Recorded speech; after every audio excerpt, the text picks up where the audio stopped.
Hello everyone, hope you all are doing well. In my today's session, I'll be discussing about workplace biases. What is workplace bias? Bias is incredibly challenging to handle in the workplace. There are different types of bias and each fallen into two categories, conscious bias and unconscious bias. The bias which we are doing consciously is called conscious bias, and unconscious biases can be described as concealed inclinations or preferences that individual is unaware while doing it. Why it is important to recognize workplace bias? Recognizing workplace bias is important because it helps individuals uncover and hopefully remedy their own biases. Understanding bias also creates a more inclusive and diverse workplace. It is critical for both employers and employees to understand workplace bias. For example, understanding workplace bias helps them understand personal discrimination and identify when someone else may be experiencing discrimination. There are many dangers of workplace bias, including turnover, fear of expressing ideas, legal issues, negative workplace culture, and homogeneity, that is, lack of diversity between individual and ideas. What are the types of workplace bias? Of many types of workplace bias, some are common and well known than others. Confirmation bias, similarity bias, affinity bias, and contrast effect are prevalent and easy to understand. And in my today's session, I'll be discussing these biases as well.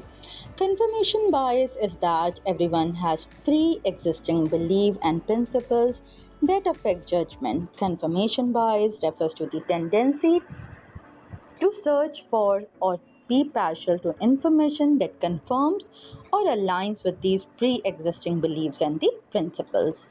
This can be incredibly challenging to overcome. Confirmation bias occurs when you hold on to your assumptions despite other consideration. For example, if you believe that a candidate is qualified for a position, you may notice or seek out further information that confirms this rather than looking for or recognizing information contrary to that belief. Then comes similarity attraction bias. This type of unconscious bias can be difficult to identify. Most people are likely to look positively on those who share something in common with themselves. For example, a hiring manager is more likely to select a candidate that reminds them of themselves in some way, in the form of similar in appearance or disposition. Then comes contrast effect. Although the comparison is an easy way to evaluate others, it can be detrimental to progress and decision making. The contrast effect is a type of bias that causes the most damage in the hiring process. During the recruitment cycle, it involves comparing candidates to one person to each other.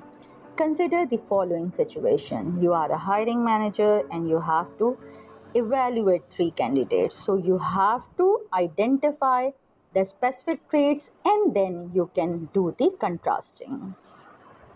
One of these candidates is inadequate, one is good, and one is great. If you interview the great candidate first and the good candidate second, you will likely score the good candidate lower than if you interviewed the adequate candidate first and the good candidate second. While you may say the good candidate's credentials are unchanged, they will receive different scores based on their comparison to others. Then comes halo and horn effect. The halo effect is the tendency to allow a positive impression of someone to supersede other judgments of them. Some say that halo effect causes people to put others on a pedestal.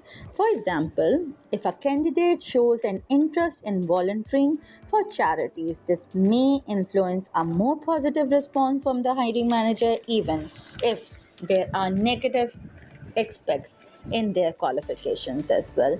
The horn effect is the opposite of halo effect. Is the tendency to focus on negative aspects of an individual.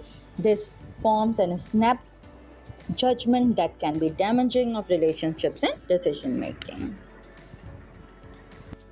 Then comes appearance bias. There are three types of appearance bias: beauty bias, height bias, and weight bias. Beauty bias is defined as evaluating people based on their physical appearance. Often, those who are more attractive are likely to receive job offers and promotions than those who are not. Height bias refers to illusion that taller individuals are better leaders and they are more authoritative. Height bias are more commonly affects shorter people. Weight bias refers to assessing individuals unfairly due to their size for either extreme of weight. Then comes gender bias. Basically, gender bias refers to the unequal treatment of individuals based on their gender. Typically, this stems from an unconscious and inaccurate connection between a person's ability and the traditional view of their gender.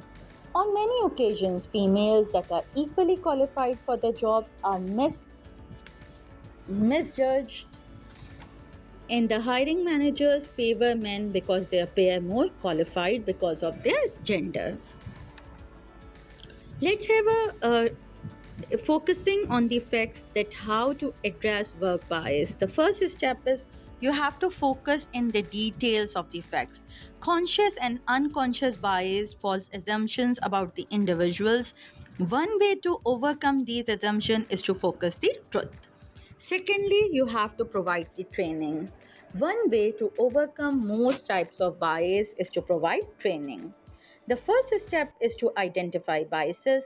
Training individuals to recognize when they discriminate against others can help them to avoid in the future.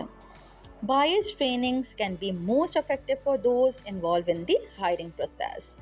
If hiring manager can identify their own personal biases, they can change their mindsets and solve bias issues on a personal level. Thirdly, how to create and interview rating anchors. Rating anchors play a very important role. The best practice to avoid bias in the hiring process includes creating a interview rating anchors. Rating anchors refers to specific measurable aspects of qualification of the job. For example, when measuring candidate professionalism on a 5-point scale, it can be a Likert scale. One may be equal to casual dress, avoiding eye contact during the interview. Secondly, may equal a semi-nice shirt and jeans, a weak handshake or something like you are jittering during the interview. Thirdly, may equal business casual dress, an adequate handshake or an impassive attitude. Fourthly, may equal relaxed professional dress, a good handshake, and a positive attitude. And the fifth one is that it is majorly equal to the professional dressing, like you are wearing a soothing, a strong handshake, and a confident appearance. Step 4 is that consider making blind judgments. Blind judgments refers to evaluating candidates without knowing information that may trigger biases such as names, race, gender, age, appearance, etc. Blind resume reviews are recommended for organizations that struggle with bias in the recruiting and hiring process. Create policies and develop structures. Policies regarding bias in the workplace hold employees accountable for their discriminatory practices. Additionally, anti bias policies can shape a culture of inclusivity and encourage employees to confidentiality, confront biases. Structured interviews and performance reviews also help individuals to avoid bias as they compare job candidates or employees equally. That is all from my side. Thank you so much. Have a